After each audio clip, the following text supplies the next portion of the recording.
नमस्कार। साल 2025 शुरू हो चुका है और हम सब साल 2025 में प्रवेश कर चुके हैं और साल 2025 को हम एंजॉय कर रहे हैं। तो कन्या राशि वालों के लिए साल 2025 का पहला सप्ताह यानी फर्स्ट वीक कैसा जाने वाला है, हम इस वीडियो में बात करने वाले हैं। मेरा नाम है एस्ट्रोलॉजर सचिन पंडित। साल 2025 की बहुत सारी शुभकामनाएं और हम इस वीडियो में बात करेंगे 2 जनवरी से लेकर 9 जनवरी 2025 की, यानी साल 2025 का पहला सप्ताह, फर्स्ट वीक, वीकली हॉरोस्कोप। ये जानकारी चंद्र राशि पर आधारित होगी। ये सप्ताह बेहद खास होगा क्योंकि पहला सप्ताह है। सबसे पहले बात करते हैं करियर की। तो कन्या राशि वालों के लिए करियर के लिए ये सप्ताह शानदार रहने वाला है। करियर के लिहाज से आपको बेहतर रिजल्ट मिलने वाले हैं। ऑफिस पे आपके काम को सराहा जाएगा। 2024 में जितना प्यार मिला उससे दुगना प्यार 2025 में मिलेगा और ये साल शुरू होते ही आपके जीवन में रुकी हुई प्रमोशंस आपको मिल जाएंगी। अगर आप नई नौकरी की तलाश में हैं तो ये सप्ताह शुभ समाचार सुनाएगा आपको। व्यवसाय से जुड़े हुए लोगों के लिए एक नए प्रोजेक्ट लेकर आएगा ये सप्ताह। नए नए प्रोजेक्ट्स में आप इन्वॉल्व होंगे। पार्टनरशिप आपकी शानदार होगी। किसी बड़े क्लाइंट से एक बड़ी डील फाइनल हो सकती है। आपकी आर्थिक स्थिति यानी फाइनेंशियल पोजीशन कहीं ना कहीं पहले सप्ताह से ही मजबूत होती हुई आपको दिखाई पड़ेगी। खर्चों को लेकर सतर्क रहें। फिजूल खर्ची से आपको जरूर बचना होगा। बात करते हैं प्यार की और रिश्तों की। तो प्यार और रिश्तों के मामले में भी यह सप्ताह पॉजिटिव है। पार्टनर के साथ या जिनके साथ भी आपका लव रिलेशन है उनके साथ रिश्तों में नई ऊर्जा लेकर आएंगे। किसी बात को लेकर कोई गलत फहमी है तो उसे बातचीत के जरिए से आप सॉल्व कर लेंगे। कहीं ना कहीं आपको आपके गुस्से को शांत रखना होगा। जो भी लोग सिंगल हैं उनको किसी खास व्यक्ति से मुलाकात हो सकती है या बातचीत हो सकती है। शादीशुदा जातकों के लिए ये सप्ताह रिश्तों में एक नई उमंग, एक नया रंग भरने का होगा। रिश्तों को और गहरा बनाने का ये सप्ताह है। परिवार के सदस्यों के साथ आपको समय बिताने का मौका मिलेगा। अपनी भावनाएं, अपनी दिल की इच्छाएं आप अपने चाहने वाले को समझा पाएंगे, बता पाएंगे। तो बेहतर सप्ताह है। धन दौलत भी आ रही है और पैसा और प्यार भी आ रहा है। हेल्थ की बिना तो जीवन बेकार है। तो साल 2025 के शुरुआत में आप हेल्थ कैसी रहेगी? तो स्वास्थ्य के लिहाज से, हेल्थ के लिहाज से थोड़ा सा उतार चढ़ाव देखने को मिल सकता है, यानी थोड़ा अप एंड डाउन है हेल्थ को लेकर। काम के दबाव की वजह से, भागदौड़ की वजह से या ज्यादा काम करने की इच्छा की वजह से आप शायद अपने शरीर को उतना आराम ना दे पाए जितना आराम देना चाहिए। पर्याप्त आराम और सही समय पर सही भोजन न खाने की वजह से आपको दिक्कतें बढ़ सकती हैं। तो कुल मिलाकर काम करिए लेकिन सेहत का भी ध्यान रखिए। पेट से जुड़ी हुई समस्याएं और आंख से जुड़ी हुई समस्याएं आपको ज्यादा परेशान कर सकती हैं। और अगर आपने सही और संतुलित और बैलेंस भोजन नहीं खाया, ताजी सब्जियां वगैरह नहीं खाई, तो पेट में जलन, गैस, एसिडिटी और भी जो छोटी मोटी बीमारियां होती हैं वो परेशान कर सकती हैं। छोटी बीमारी ज्यादा परेशान करती है, यानी पूरा मूड खराब कर देंगी। तो ध्यान रखिएगा। बात करते हैं एजुकेशन की, शिक्षा की, पढ़ाई लिखाई की।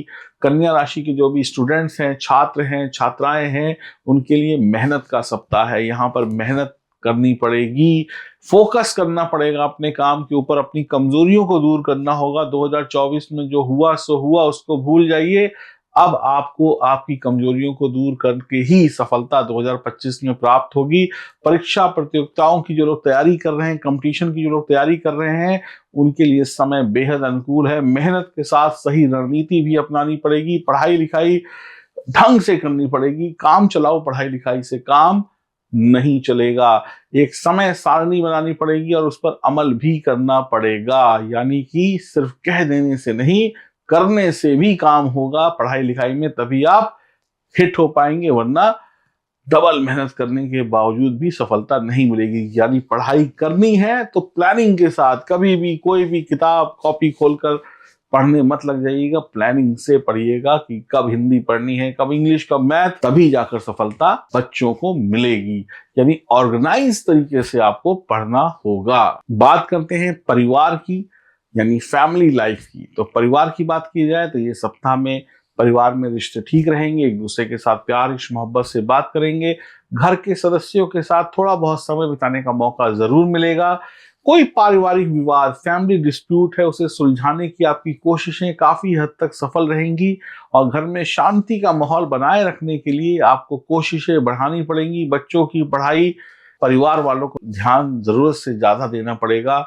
बच्चों की शिक्षा थोड़ी सी बैलेंस नहीं रहेगी, इसलिए फैमिली के जो बड़े हैं, पिताजी, माताजी, दादा दादी या जो भी गार्जियंस हैं, उनको बच्चों की एक्टिविटी पर ध्यान रखना होगा कि बच्चे कहाँ पर फेल हो रहे हैं और वहीं पर उन्हें संभालना का काम घर के बड़े करेंगे या टीचर्स करेंगे। तो बच्चों पे थोड़ा ध्यान दीजिए, बाकी घर में ठीक है। बात करते हैं ट्रैवल की। तो इस सप्ताह में यात्रा के योग बन रहे हैं। ये यात्रा व्यक्तिगत तौर पे भी हो सकती है, व्यावसायिक तौर पर भी हो सकती है, और एक खास बात यह है कि आपकी ऑफिस की जो यात्रा है, जो ट्रैवल है, उसमें आप अपने परिवार वालों को भी ले जाएंगे। यानी प्रोफेशनल और पर्सनल दोनों यात्राएं एक साथ मर्ज हो जाएंगी, मिक्स हो जाएंगी, दोनों का आनंद लेंगे।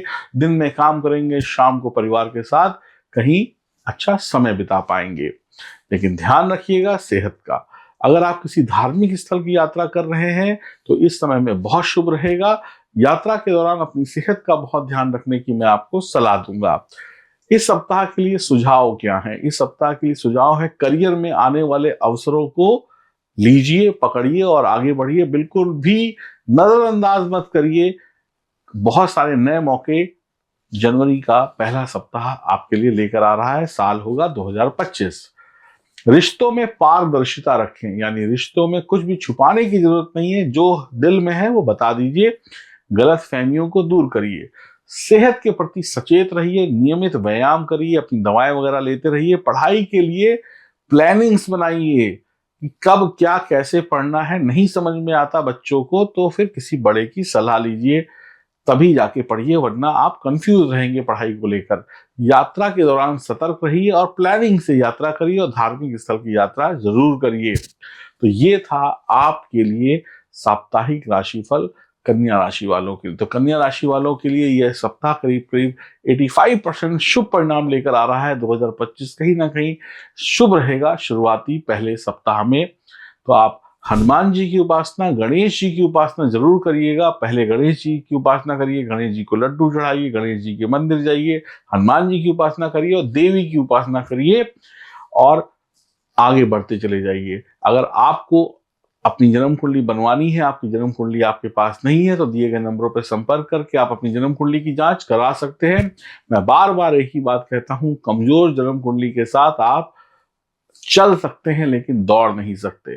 तो अगर कुंडली मजबूत होगी तो आप दौड़ कर सफलता पा लेंगे और जल्दी पा लेंगे। तो अपनी कुंडली की जांच कराने के लिए दिए गए नंबरों पर संपर्क आप कर सकते हैं। खुश रहिए, प्रसन्न रहिए और इस साल को खूब एंजॉय करिए और खूब खुश रहिए। और अपनी जो राय है वो कमेंट बॉक्स में जरूर लिखिएगा। राधे राधे।